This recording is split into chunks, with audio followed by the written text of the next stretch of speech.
racing scene.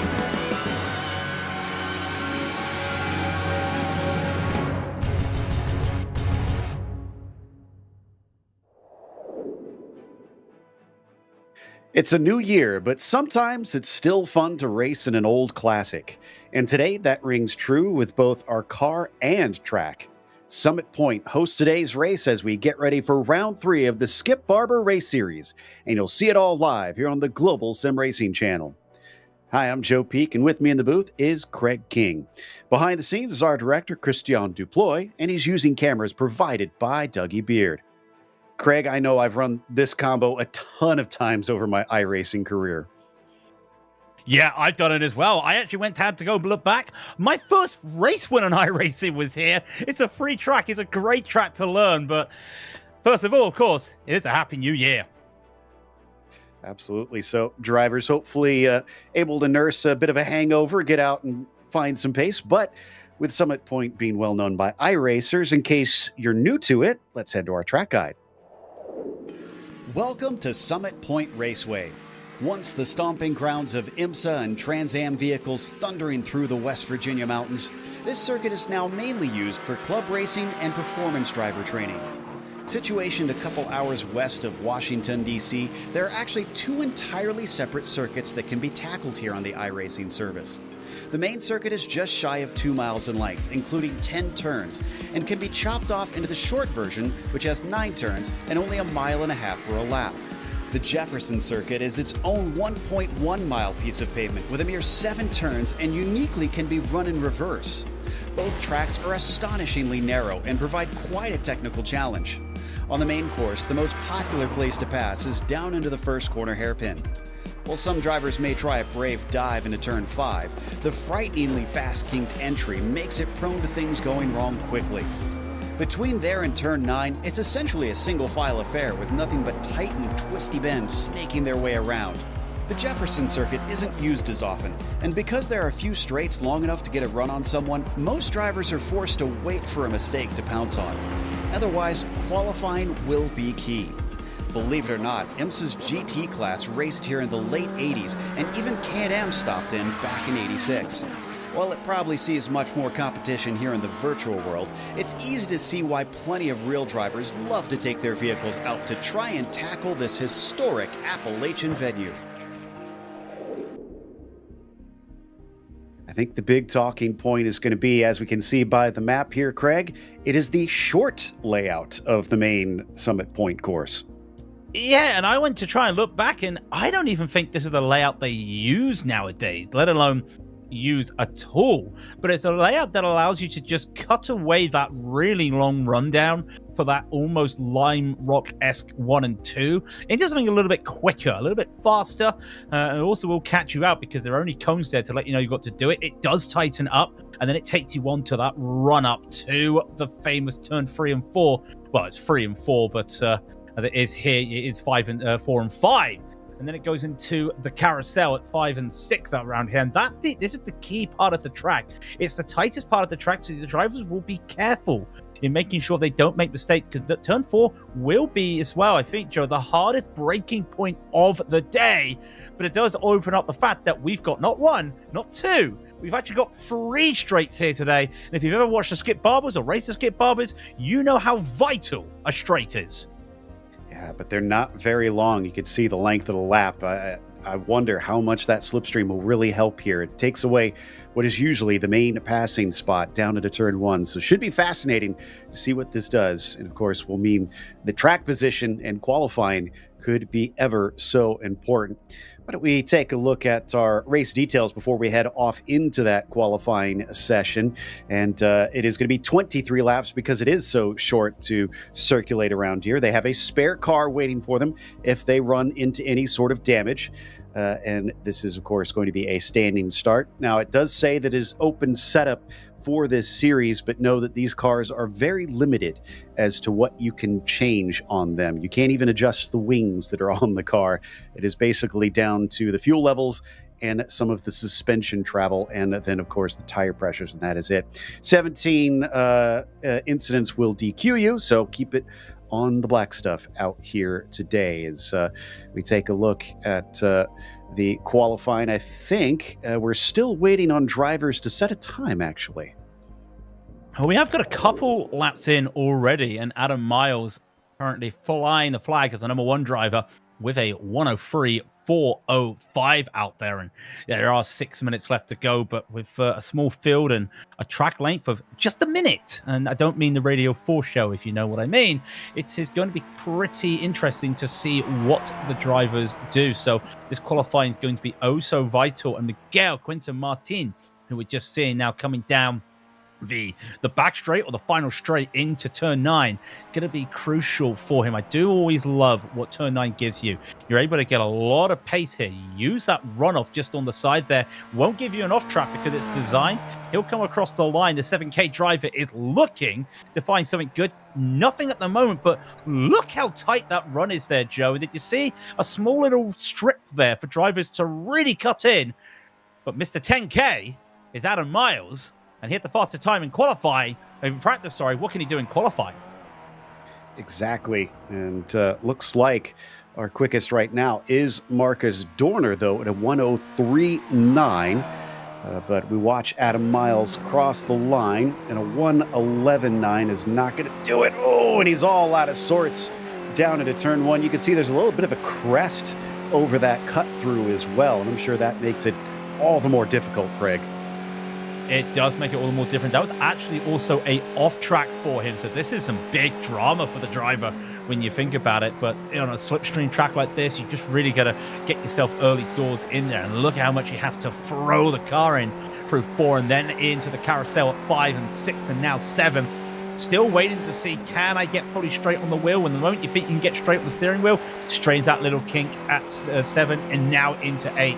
Lots of curves here, flat curves, a little bit raised, allows you to really attack them out here today. But let's see how he decides to attack this. Dorner going up into third. Otuga just taking pole away from Martin, but this could all change. Very wide there, almost missed the apex, I feel. But that must be the fastest line for Adam. He's going to come across the line. He needs a lap time. I don't see one. Oh, it is there. Sorry, it's a late call. It's a 104.0.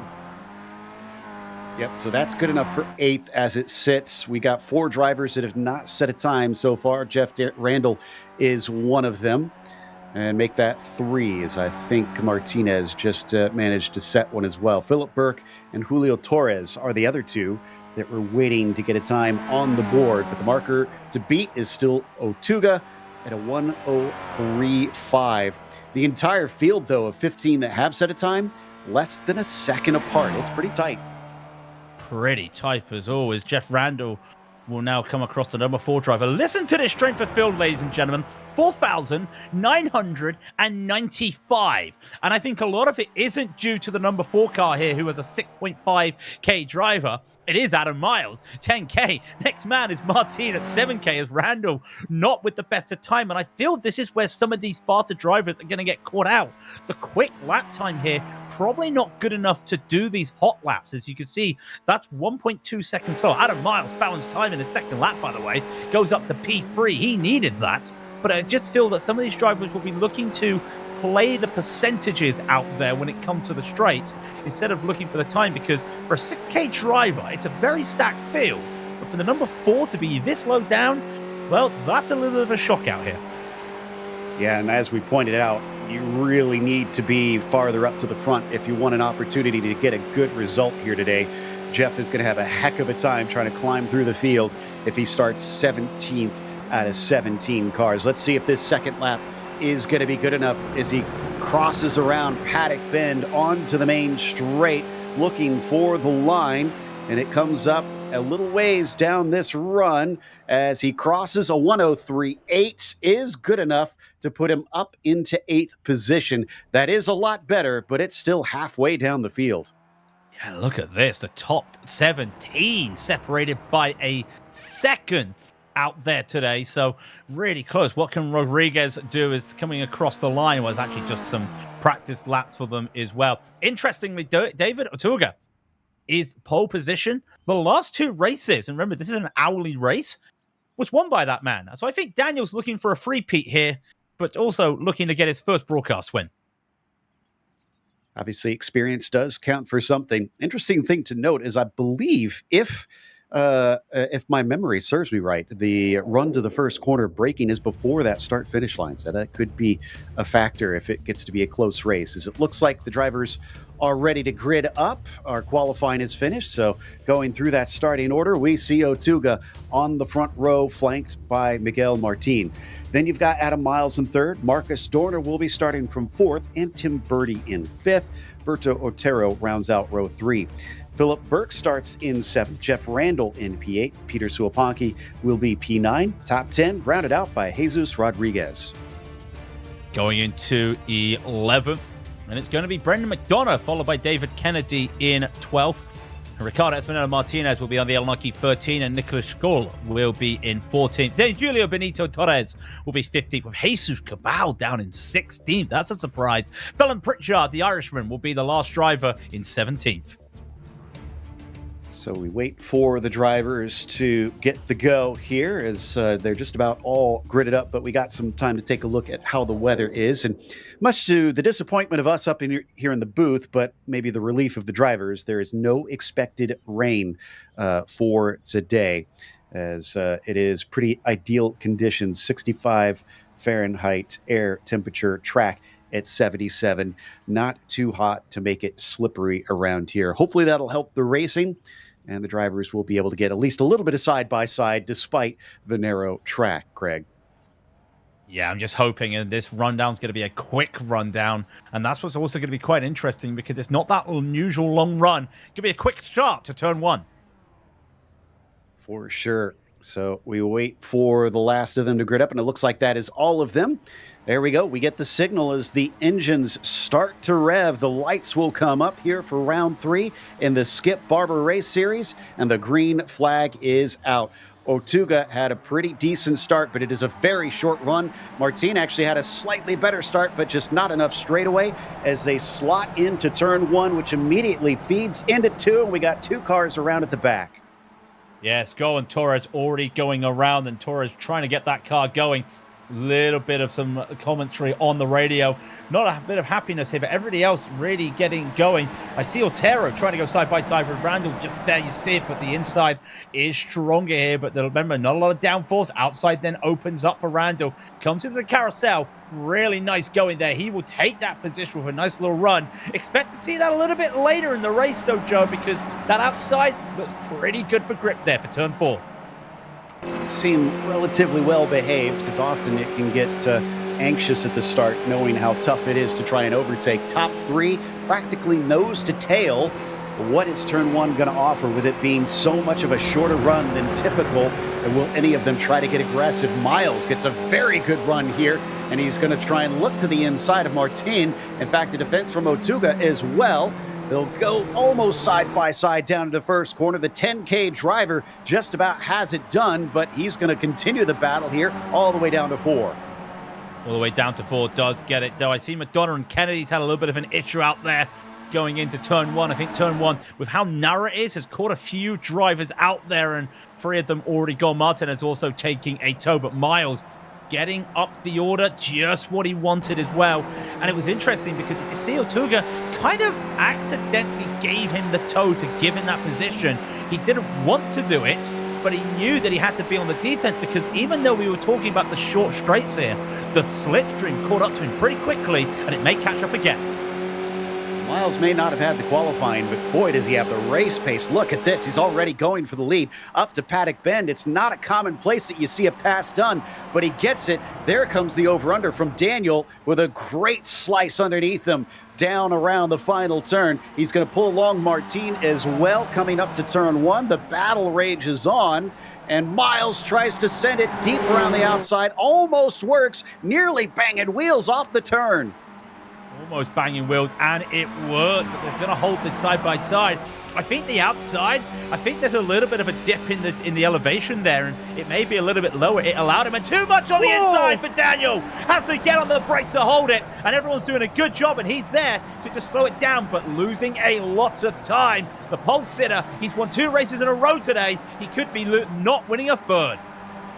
Well, these cars known for that lift throttle oversteer. I wonder if it was just a little bit too much for Daniel to hold on to. Miles comes out the victor, but now it's just him versus Martin, unless Dorner and Birdie can catch up, and I think they're bringing along Randall as well. They're not potentially out of it.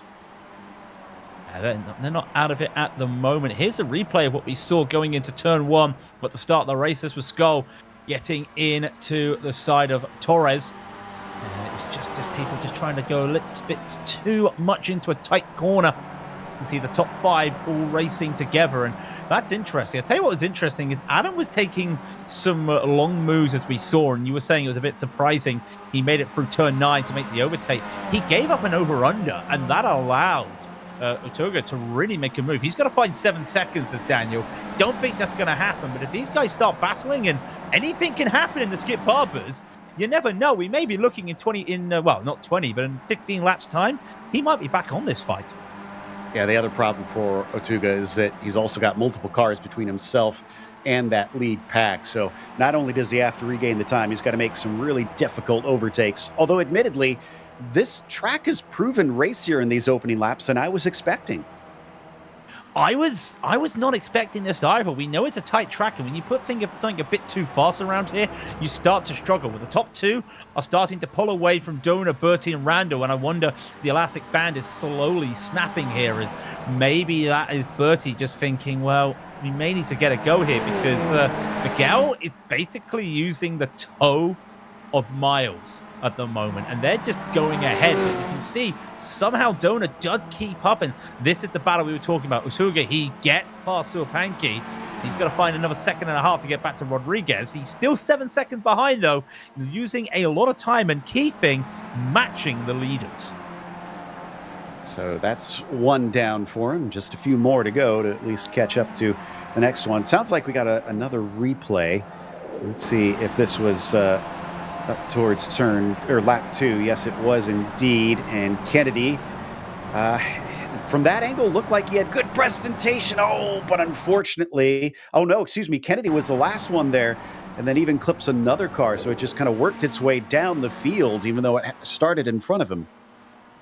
It looked like a little bit of a concertina effect there, and people trying to get out of the way, but it's an unconventional racetrack, this little section here. So I wonder if that also caught some drivers out. There's space to go, but not a lot of space. And this is a really weird layout. You think about weird layouts in iRacing, Joe, and I know we look at these western easts that you get on some tracks, and just where there's no pit stall for some of these sprint races. And this reminds me a little bit of Monza Junior. Do you see where I'm coming with this? A very out of the blue right-hander, followed by a section you've got to go side by side a little bit, and then you then come onto a straight. Yeah, it just has that junior aspect to it. It does seem to share those similarities, yeah. By the way, I checked, and that was Suapanki that we saw make the initial contact there on that lap 2 replay. They kind of trickled backwards until it got to Kennedy. Following with Jeff Randall, that is Birdie in front of him. Jeff sitting in 5th is with the main group. P1 through P5 are now all within the slipstream, and you can see how close he has to be to really use it, just because there is not a long enough straightaway. He's going to try to get to the inside, see if he can get the pass done, and indeed he does. Birdie gets demoted. I mean, a little bit of Bertie just realizing the overspeed was going to be there and using that overspeed. But you think if this was the normal track, I know we keep talking about it, but it is a big talking factor today. You use the normal track, that's a long enough straight that we would see an overtake there. We would also see the top 3 starting to slice and dice. I think this is the sort of track where the usual story on a Skip Barber is look at 3rd place. That's the car you want to be looking at. I feel we have to throw that out the window today. Randall's the fastest car, but he has to get past. I feel Martin is in that prime position today, not Dona, who is in 3rd, just because these are just quick straights here today, and it really catches them out. And this has actually really changed up the name of the game today, and I think that also is why we saw some of that early aggression with the overtakes. That was definitely expected, that drivers would be trying to make those passes early in the race, but still, like I said, it has proven a lot racier than I expected. Drivers able to get by one another if they set it up right.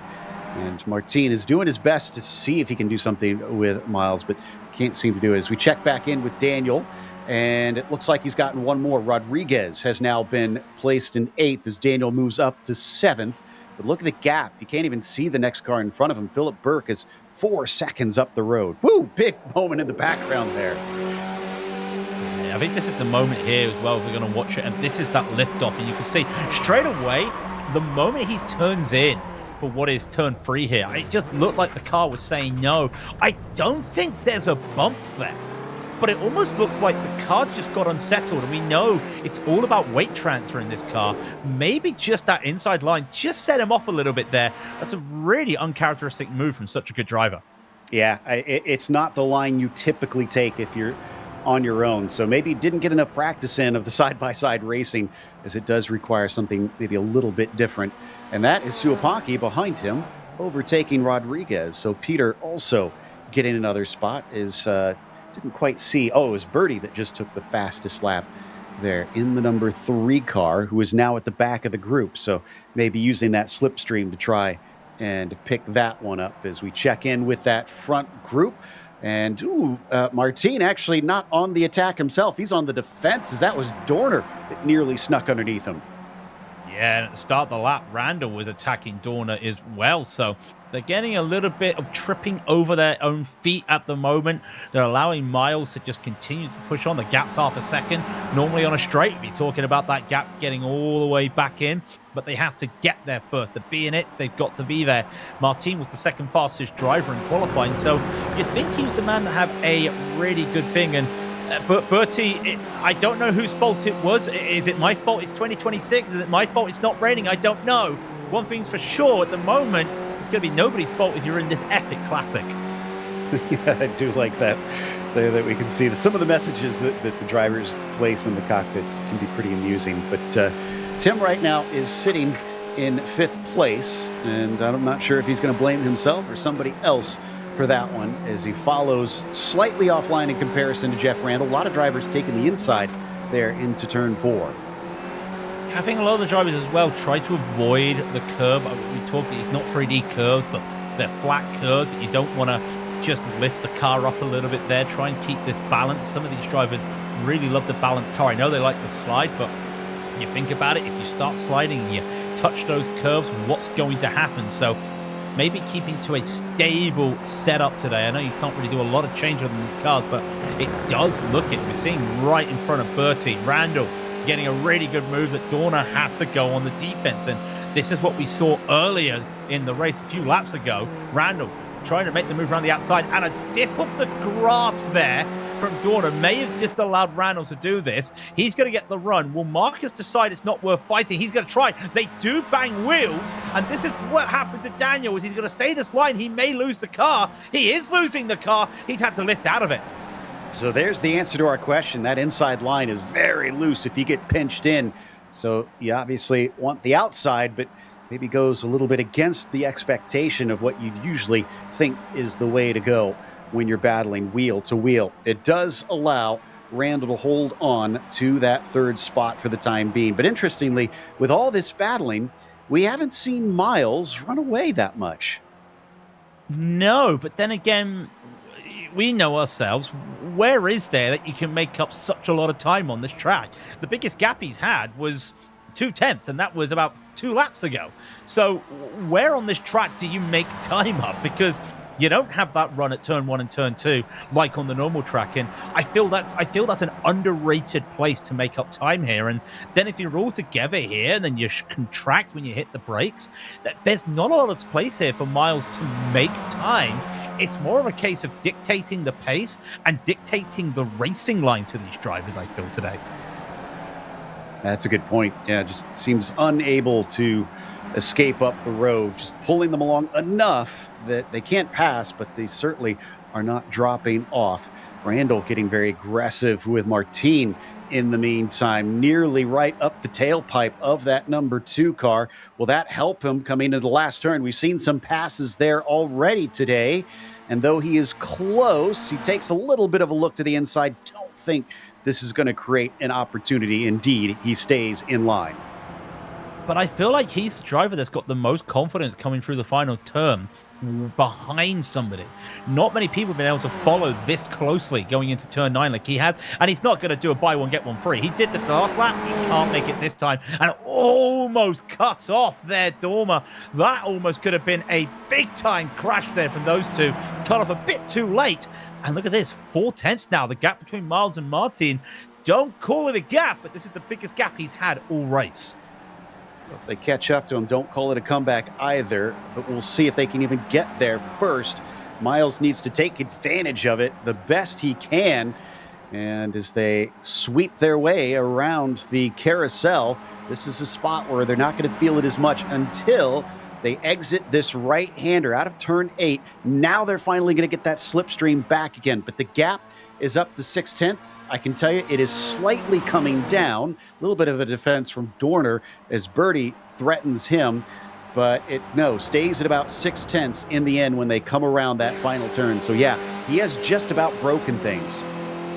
Yeah, I think this is not an elastic band braking, but I think it is. And late braking again for Randall. I think he's gone a bit too hot in here. Now he has. And that's not what these drivers want to see, because that might just be the snapping of the elastic band. He's going to have to go side by side with Marcus once again, but we know this inside going into turn 3 is treacherous. And Marcus, he took a little bit of a lift and more sliding as he turns in. It's not sliding as he's in the corner, he's sliding into the corner. That is what is happening, and they've lost the time, and the gap is now a second. And I know Randall feels like he has to get going, but this is now twice he's failed on Martin. It's not Marcus Dorner he's trying to get around. He's trying to get around a star of the Skip Barbers right here in Miguel Quinton Martin, and it's not working for him. This is playing into the hands of Adam perfectly. He is now miles ahead, and Martin is still having to defend with Randall so close behind, but we're watching Dorner and Birdie. Big look to the inside from Jeff Randall, but he comes back to the racing line eventually. Last time he nearly got into the back of the number 2 as we watched on board, the car almost making contact. Yeah, he almost went into the back, and he tried to do some late braking as well. As we now see Marcus going by. And the rest of the field has managed to catch up a little bit. When I say that, it's Dormer and Bertie. Bertie's just been watching this, and I feel like he may just be happy enough to finish with a top 5 around here today. He wants none of this today at the moment, so maybe he just wants to just enjoy his first race of the year, or first races of the year, by just going on. But that gap at the front, I mean, when was the last time I saw a gap this big at Summit Point? That's 1.1 seconds now. I feel like they've lost the draft exactly. And is this Jeff trying to make a move here? It is. And Miguel says, just take it. Yeah, I think he sees the writing on the wall. He knows they're going to continue to lose ground, so maybe he still has hope that they can catch back up if they work together. I don't think Dorner got the message. Oh, they're going to go 3 wide, and this rarely works at a track like this, especially not in the most narrow part here at the cut-through, but it is going to be Randall who comes away with it, and Martin loses another spot as Dorner takes a podium. Yeah, Dorner saw the opportunity, and I think Martin decided, I don't want to get involved in that. And that was some real heads up there, because they know at this late stage of the race, if they got a crash and they had to take the fast repair, they've got no time to make some recovery. We talk about drivers trying to make a recovery.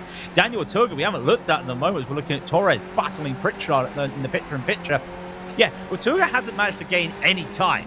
He's still 7th. He's still 9 seconds behind. As this battle in the picture-in-picture continues on, is Torres going to be able to make this move? Does over Pritchard, the Irishman not getting the best of run here for the Potato Nation. But I tell you what, don't try this on the inside. I see it, this coming over the hill. Pritchard tried to look to the inside, and that's a death zone today. Yeah, we've seen that you probably have to back out of it as we come back to our leaders once again. Randall now having to keep Dorner from taking his spot too. Marcus maybe just playing a little bit of possum here and waiting for late in the race to try and get aggressive. He doesn't get the spot. But yeah, I think there has been some dormant speed for the number 6 car that he's now unleashing. Yeah, but I think it's a bit too late. We're lap 17 of 23. It's 7 to go. The gap's now 2 seconds. Adam is just on a bit of a celebration ride. May have just found a little bit more champagne out the bottle celebrating New Year yesterday.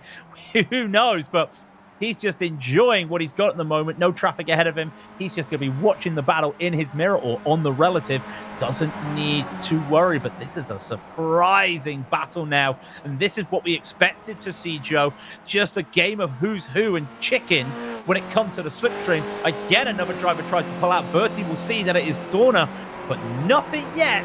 And more sliding. I don't think he's got the momentum to make the move into turn one. Here's the other thing. I've been watching Philip Burke, and at times he's 2 or 3 tenths a lap faster. It kind of varies because of sometimes these drivers will battle, sometimes they won't. They did a little bit this time, but Dorner was not as far alongside, so maybe that slowed them up less. Birdie at a 103.3, Burke ran a 103.1, so there's another 2 tenths that he has knocked off. Now, he is still about 2.5 seconds back, so he's going to have to really make some better inroads, but I don't think it's impossible that he could catch this group. No, I don't. Hear the replay just there of Rodriguez on the inside, Jesus Cabal on the outside, trying to make a move around the outside, and I think they were just trying to both occupy a place on the road that they both wanted, and it was a meeting of the minds, or meeting of the two Spaniards there by the looks of it, and somebody had to take to the kitty litter, and unfortunately it was Cabal. They're going to see any moves here again, and they all just stand out. And I love that camera shot looking down the back straight, because they come over the hill. You see so many drivers in so many different lines. Until you get right above, you don't know where they are. And here's something interesting. You see that dust getting kicked up there, Joe? It looks like there's a bit of gravel on the exit of turn 9, and around the outside, lots of the brakes there for Dorna. Nothing fruition, and Randall knows how to do it around the outside. Marcus, he may need to learn. Yeah, he's been rebuffed time after time when he goes to attack there. Randall will now know that all he has to do is cover that inside. But that means that he's got to nail that exit out of turn 9 each and every time. And on top of it, the more they keep battling, the more that gives chances to Martin and Bertie to try and pounce if they're too focused on one another. What is going to happen in these last 5 laps? They've given up hope for the win. It is now battle for the best of the rest. Yeah, I think this is wise as well. Now they know that there's no point trying to make moves. And look at Marcus in the background. I love the suspension camera. You can just see taking different lines, but he needs to get a little bit closer. All that dirt now cleared up. No issue there with the dirt. Again, just too far away. And I wonder if this is a problem now, because downhill braking and almost Dorma getting hit up at the back there of Martin. I wonder if this is a bit of an issue out there now, that they are too far away from each other. And I think the tires, even though it's a 25 track temp, we were hoping it was going to be wet, could have been colder. I feel they're too far away to even, tires too far away to even make moves. Oh, again, they're getting very close to one another. Dorner just about touching the rear of Jeff Randall's car. I think he's trying to get as close as he can, but it almost looks like it is ruining his corner exits, because look at how much Randall just pulls away. Yeah, we're seeing the smoke. We're seeing the lockup at the brake. I think Marcus is being a bit too aggressive with the braking. Whoa. He had to go on defense right away. He went to one way at the same place. Martin was looking to make a move, and Bertie, out of nowhere, is now thinking, hang on one second, and a coming of the mind. The wheels interlock. Dorma gets going. Real good save there from Marcus, but this allows Bertie to look at a chance to get onto the podium. The number 3 car had been waiting all day, been waiting for 21 minutes to say this, and just around the outside, he did not confirm himself to be in P3 when they crossed the line, but he's battling for this, and he's got the favorable line as they come to turn 4. He's got that outside line that has been the place to be. Can he use it to his advantage? Will this be a slip up from Martin? He loses a little ground, but he's more solid than we've seen other drivers all day long. The outside of turn 4 becomes the inside of turn 5, which is a long double right-hander along with 6. And this might actually allow him to hold on. It does. That was incredible stuff from Miguel. He's the only driver that has been successful on the inside of 3 and 4. Yeah, and I feel through 5 and 6, Tim was a little bit too wide. And I think he gave a bit too much space there, and he went onto a part of the track that basically didn't have a lot of rubber there, so he really lost some time. And they've also now lost out to Randall out there at the moment. Is he going to look for a move? Well, we've got to keep our eyes out here. Anywhere to go? No. Bertie is hunting, though. And when we go through that, I think there's a replay we can have a quick look at here, and I think this was the Dorna moment. This, to me, they were both trying to go for the corner, and I feel that it was just an unfortunate locking there.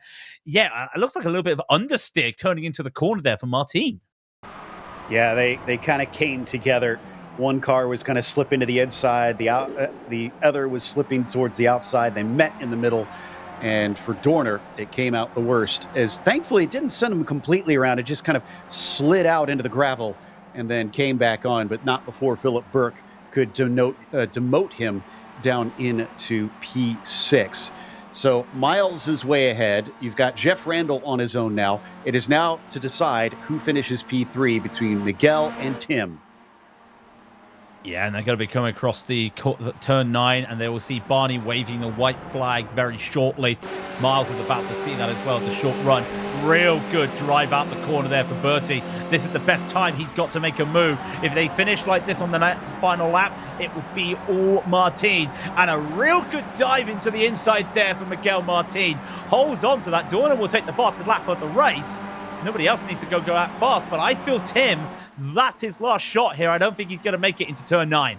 Yeah, unless he gets a mistake out of Miguel, I can't see him taking that position. In fact, Martin immediately covers the inside down into turn 4 to prevent Bertie from trying anything sneaky. Almost looked like he was trying for the over-under, but Miguel was wise to it. He parked it at the apex, prevented Tim from really being able to cut back underneath and use the momentum. He is very close, though, and he could do something into the final corner, but he's on the wrong side of the track as we're going to switch over to Adam Miles. There's a reason he's got over 10,000 I rating, and that's because Adam Miles is today's quickest and winner here today at Summit Point.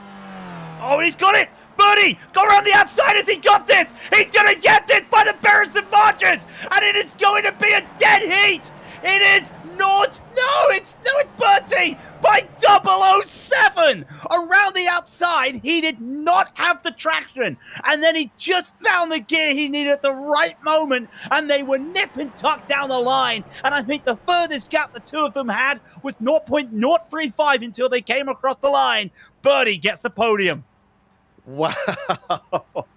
Unshaken. Bertie able to take it by 007 thousandths of a second at the end to get himself a podium.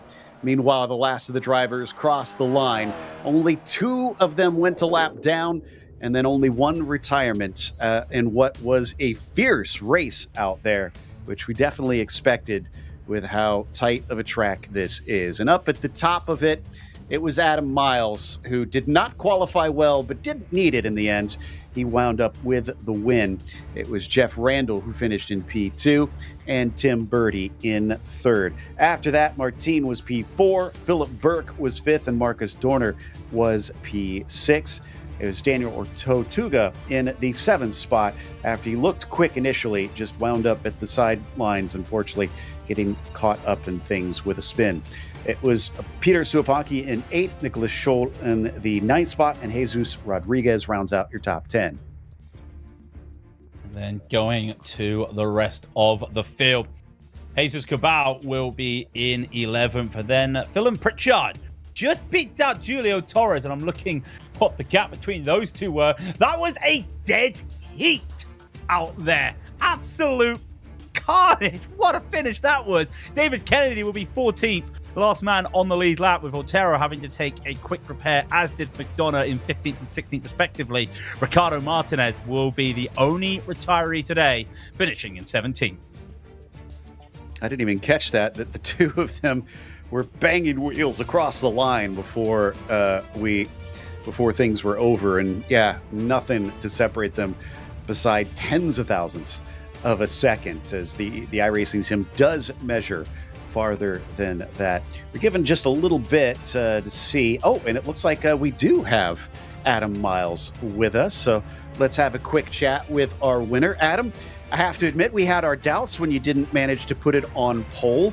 How concerned were you, the fact that you had to make some passes to try and take the win today? Because this is not really a track made well for that.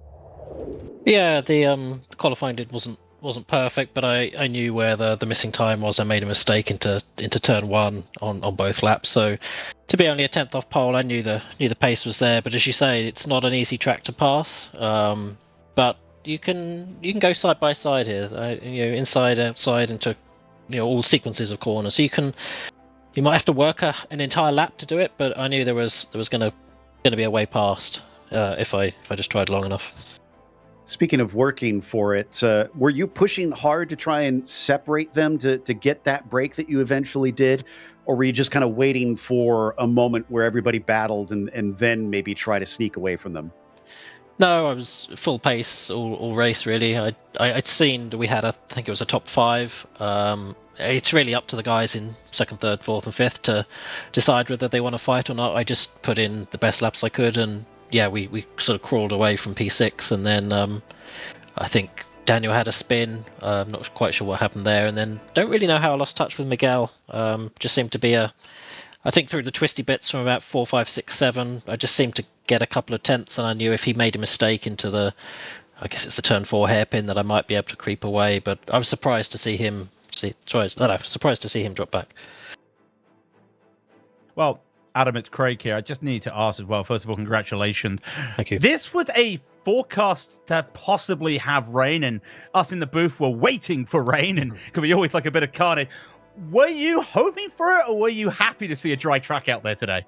I do love driving in the rain. I seem to find more pace relative to others, but this also, I haven't done any laps in the wet this week, and I knew maybe some of the others who've been racing a little more often might have done, so I was on the fence. I thought if I could be on pole, then I don't mind a wet race, but you've really got to learn the line, learn the wet line at each track, and I wasn't sure where it was going to be into turn 1 here in the wet, so I wasn't too disappointed to see it dry, I'm afraid.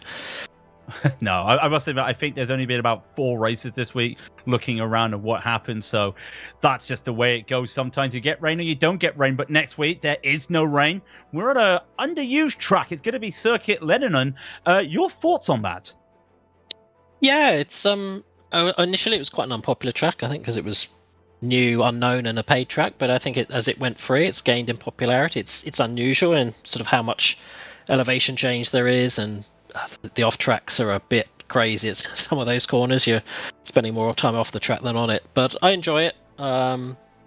Tricky track to pass again. There's not many long straights, and the one long straight it doesn't really have a braking zone either. So yeah, looking forward to going back there and seeing how we go. Well, Adam, congratulations on, I know it's a little bit funny, congratulations on your 19 iRating gain, but more importantly, congratulations on a victory today. We look forward to seeing you, hopefully later in the rest of the season. Yeah, I'm looking forward to it. Thank you for all you do, everyone in the booth.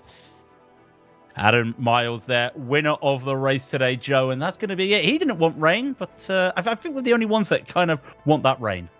Yeah, we're in a bit of a different position than most, I think, to have that desire. But that is going to wrap us up. Of course, we want to start off with a big thank you to the Skip Barber community for bringing us back for another season of coverage.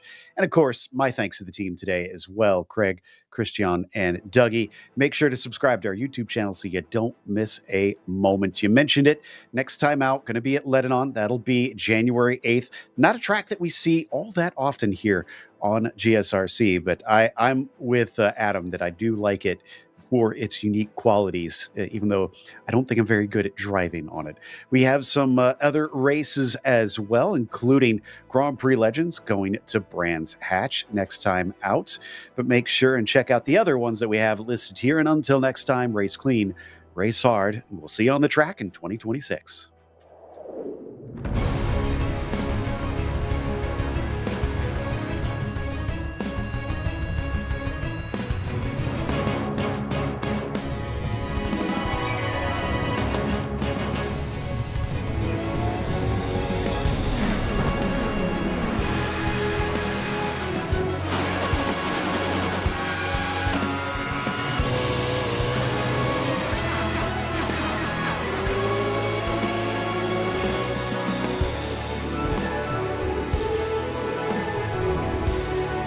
This is iRacing.